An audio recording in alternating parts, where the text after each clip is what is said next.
Dernière nouvelle. Real Madrid reçoit une mauvaise nouvelle concernant Mbappé après le match. Avant de continuer, abonnez-vous à la chaîne et activez la clochette pour recevoir toujours les nouvelles vidéos. Le Real Madrid a subi une défaite humiliante de 3-0 face à Arsenal lors du match aller des quarts de finale de la Ligue des Champions, disputé à l'Emirates Stadium de Londres.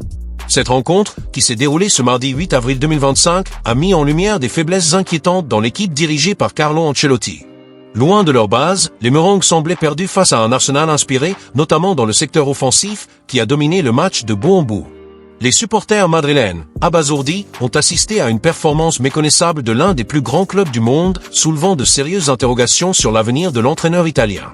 Carlo Ancelotti, connu pour son immense expérience et ses titres dans la compétition, a été la principale cible des critiques après le match. Sa stratégie initiale ne semblait plus fonctionner face à l'attaque rapide et organisée d'Arsenal, menée par des joueurs comme Declan Rice et Mikel Merino. Après le premier but, inscrit par Rice sur une action bien construite, Ancelotti a tenté de réagir en effectuant des changements. Cependant, le remplacement par Lucas Vázquez s'est révélé désastreux.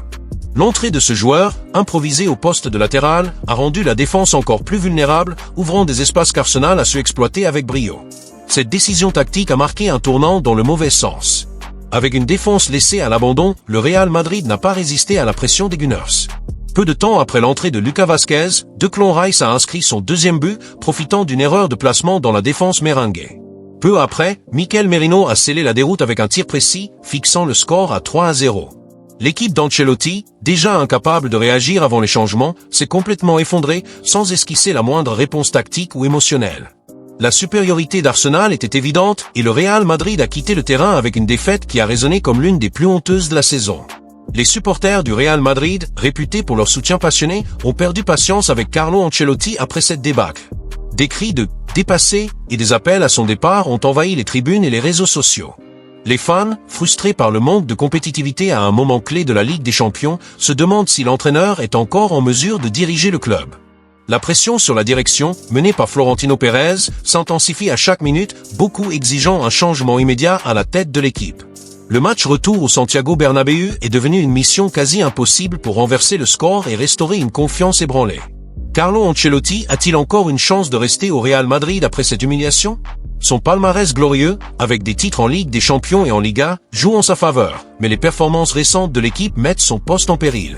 La presse espagnole spécule déjà qu'une élimination en quart de finale pourrait être le coup fatal pour l'Italien, dont le contrat court jusqu'en 2026. Selon le résultat du match retour et la réponse de l'équipe dans les compétitions restantes, comme la Coupe du Roi et la Liga, Ancelotti pourrait vivre ses derniers jours à la tête des Merengues. Il ne reste qu'un entraîneur sous le feu des critiques, avec la mission de prouver qu'il peut encore raviver la flamme d'un géant endormi. Destin d'Arda Güler. Dès son plus jeune âge, le talent d'Arda Güler s'est révélé au Fenerbahçe et avec l'équipe nationale turque, attirant l'attention de Florentino Pérez et de la direction sportive du Real Madrid, qui ont décidé de miser sur son recrutement. Cependant, sa première saison au club n'a pas été facile. Les blessures et la forte concurrence au sein de l'effectif ont limité ses opportunités, alimentant les spéculations sur un éventuel prêt. Aston Villa, équipe de Premier League, apparaît comme l'un des principaux intéressés à s'attacher les services de Güler. Monchi, directeur sportif du club anglais, voit en ce jeune Turc un renfort idéal. Mais est-il vraiment avantageux pour le Real Madrid de se séparer, même temporairement, d'un joueur au talent si particulier? Du point de vue merengue, cette éventuelle cession soulève de nombreuses interrogations. Güler est un athlète unique, avec un pied gauche magique et une capacité à déséquilibrer que peu possède. Lors des entraînements, il a démontré sa qualité, et dans les rares minutes passées sur le terrain, il a prouvé qu'il avait quelque chose de spécial. Le laisser partir, même en prêt, pourrait signifier perdre un talent qui pourrait devenir essentiel à court terme.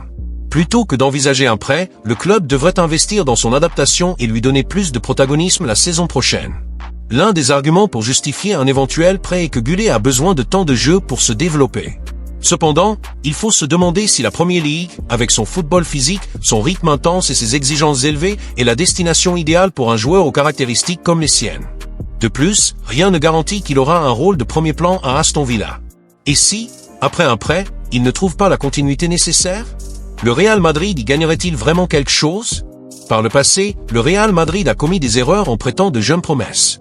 Un cas emblématique est celui de Martin Degar, arrivé au club avec un énorme potentiel, mais qui, après plusieurs prêts, n'a jamais trouvé sa place dans l'équipe. Il a fini par être transféré à Arsenal, où il est aujourd'hui l'une des grandes stars de la Premier League. Une situation similaire s'est produite avec Takefusa Kubo, qui, après de multiples prêts, a quitté le club définitivement. Tous deux avaient la qualité pour réussir à Madrid, mais il leur a manqué de la continuité. Arda Güler risque de suivre le même chemin.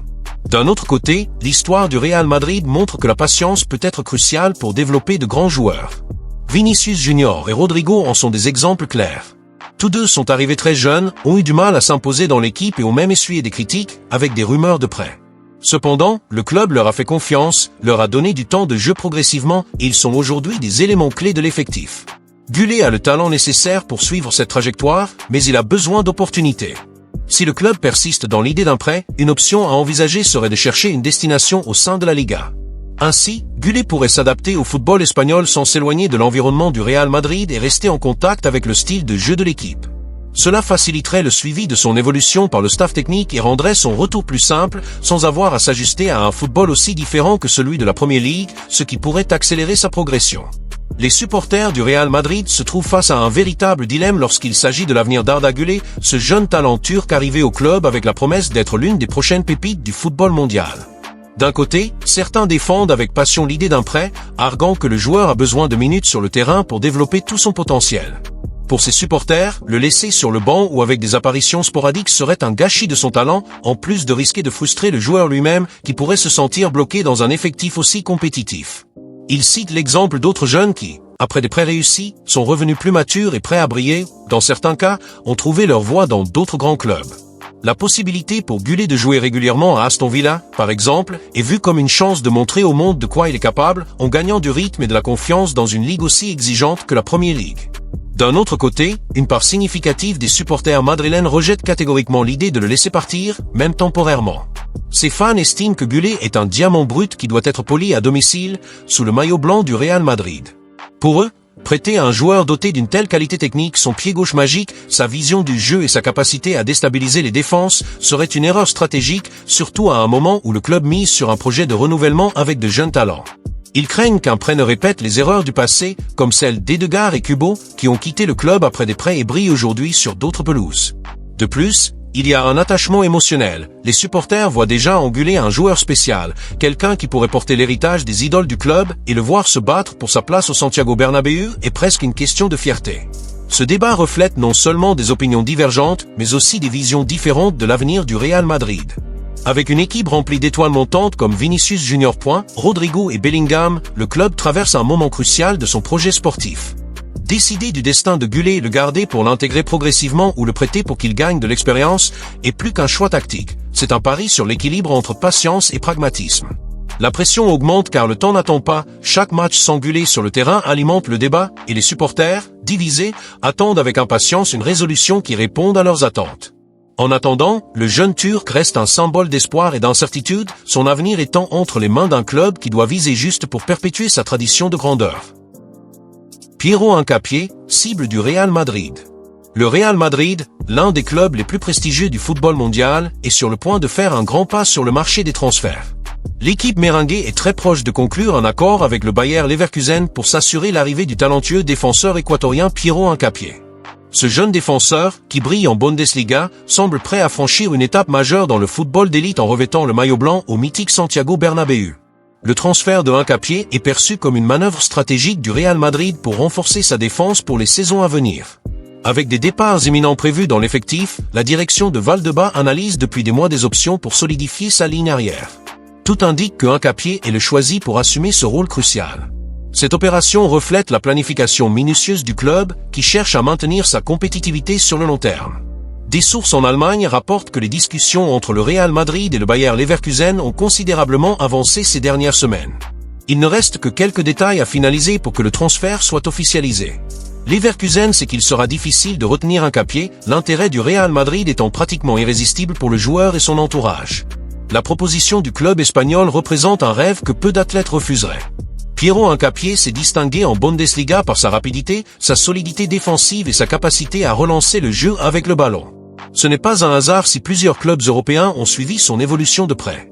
Cependant, le Real Madrid s'est montré le plus déterminé à sécuriser son transfert.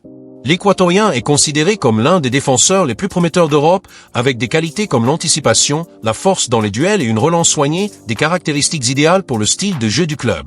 En plus de jouer comme défenseur central, Hincapié peut également évoluer au poste de latéral gauche, une position où le Real Madrid recherche toujours des alternatives de qualité. Cette polyvalence est un atout majeur dans son recrutement, offrant à l'entraîneur des options tactiques en cas de blessure ou de changement stratégique au cours de la saison. Son arrivée apportera de la profondeur à l'effectif, essentiel pour une campagne exigeante comme celle des Merengues. L'arrivée de Piero Hincapié au Real Madrid ne doit pas être interprétée comme une tentative de remplacer ou de menacer les défenseurs actuels qui brillent dans la défense du club. Des joueurs comme Antonio Rudiger, David Alaba et Eder Militao, par exemple, ont fait preuve de constance et de qualité dans leurs performances, formant une ligne défensive solide qui a été fondamentale pour le succès de l'équipe dans les compétitions récentes. Le recrutement du jeune équatorien ne vise donc pas à déstabiliser ce groupe établi ni à remettre en question les performances de ceux qui ont déjà gagné la confiance des supporters et de l'entraîneur Carlo Ancelotti. Au contraire, l'objectif principal de cette opération sur le marché est d'apporter un complément précieux, quelqu'un capable d'ajouter encore plus de force et d'options tactiques à une équipe confrontée à une saison longue et pleine de défis. Hincapié, à seulement 23 ans, arrive comme une promesse encore en développement, mais avec à son actif des performances impressionnantes avec le Bayer Leverkusen en Bundesliga, l'une des ligues les plus compétitives d'Europe.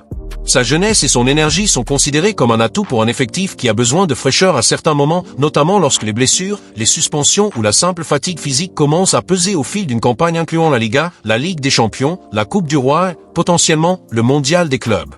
L'idée est qu'il s'intègre progressivement, sans la pression immédiate d'être le protagoniste de la défense, mais avec la possibilité de prendre une place importante à mesure qu'il s'adapte au style de jeu du Real Madrid et aux exigences d'un club constamment sous les projecteurs. De plus, son recrutement reflète la philosophie du club qui consiste à penser au présent sans négliger l'avenir. La direction, menée par Florentino Pérez, sait que la défense actuelle, bien que robuste, n'est pas éternelle. Des joueurs comme Alaba, qui a dépassé la trentaine, auront éventuellement besoin de successeurs à la hauteur, et Hincapié apparaît comme une pièce qui peut être façonnée pour assumer cette responsabilité avec le temps. Il ne sera pas jeté dans l'arène immédiatement. Des sources internes affirment que le plan est de l'intégrer dans la rotation de l'équipe, lui permettant de disputer des minutes avec les titulaires et de gagner de l'expérience dans des matchs moins décisifs avant d'être testé dans les grandes confrontations. Cette approche prudente montre l'attention du club à protéger son investissement et à garantir que le joueur dispose des conditions idéales pour se développer. Un autre point qui renforce cette vision de complément et non de menace est la question de la profondeur de l'effectif. Le Real Madrid est connu pour aborder toutes les compétitions dans lesquelles il s'engage avec l'ambition de les remporter, ce qui nécessite un groupe large et qualifié. Avoir un joueur comme Hincapié à disposition signifie qu'Ancelotti pourra ménager ses titulaires lors de certains matchs, maintenant le niveau de performance sans surcharger les mêmes joueurs pendant des mois intenses. Par exemple, lors des premiers tours de la Coupe du Roi ou dans des matchs déjà bien engagés en phase de groupe de la Ligue des Champions, l'Équatorien pourra entrer en jeu, gagner du rythme et montrer sa valeur, tandis que les piliers de la défense seront préservés pour les moments décisifs. Les supporters madrilènes, connus pour leur passion et leur exigence, semblent également comprendre cette